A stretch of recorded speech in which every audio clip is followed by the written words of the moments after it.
Back to the office, Miss Kendrick? Glenn asked from the driver's seat. Please. Thank you.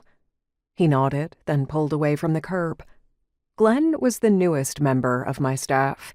He'd been Sophia's driver, but now that she was in Montana, she didn't have much need for a chauffeur. The timing had worked well because my former driver had decided to retire, so when Sophia had left the city, I'd hired Glenn. Beside him, in the front passenger seat of my Rolls-Royce Cullinan, was my bodyguard, Wilson. At 6'6", his head nearly brushed the SUV's ceiling. His shoulders extended well beyond the edges of the seat. He looked cramped, but beyond buying a tank to drive around Manhattan, I doubted any vehicle I bought would be spacious enough. The Cullinan was a recent purchase, an effort to accommodate Wilson. He'd been with me since the summer. After the mugging, per Dad's insistence, Sophia and I had both taken on personal security. Along with Glenn, Sophia had ditched hers when she'd traded the city for Lark Cove. Maybe I should have bought a truck, like the one Logan drove in Montana. "Are you comfortable, Wilson?" I asked. "Yes, Miss Kendrick." "Would you tell me if you weren't?" "Yes, Miss Kendrick." I smiled. Liar. His shoulders shook. A millimeter, but in our time together, I had yet to hear Wilson laugh.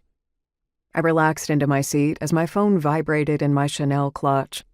There were emails to return, and I had a handful of voicemails waiting, but I glanced out the window, taking in the city as we drove toward Midtown. The city was a blur of steel and concrete and noise. Part of me longed to disconnect from the hustle, to retreat to the quiet lakeside town that my siblings called home. But who would I be without Kendrick Enterprises? Who would I be without New York City? This was home. What I needed was a vacation, or the semblance of one. I hadn't actually taken an entire day off work since, well, it had been a while. But Thanksgiving was rapidly approaching. My parents and I would be flying to Lark Cove for the holiday, and it would give me a chance to slow down, for a few days at least. The blare of a siren filled the air, and Glenn glanced in the rearview mirror, easing to the side of the road. A police cruiser streaked by, weaving through traffic until it turned at the next block ahead. Was Landon in that cruiser? Damn it, I grumbled with an eye roll. That man, with his infuriatingly handsome face, had popped into my head more times in the past 5 days than was rational. "Problem, Miss Kendrick?" Wilson asked, attempting to twist in his seat. "No." I shook my head, then dug my phone out of my handbag.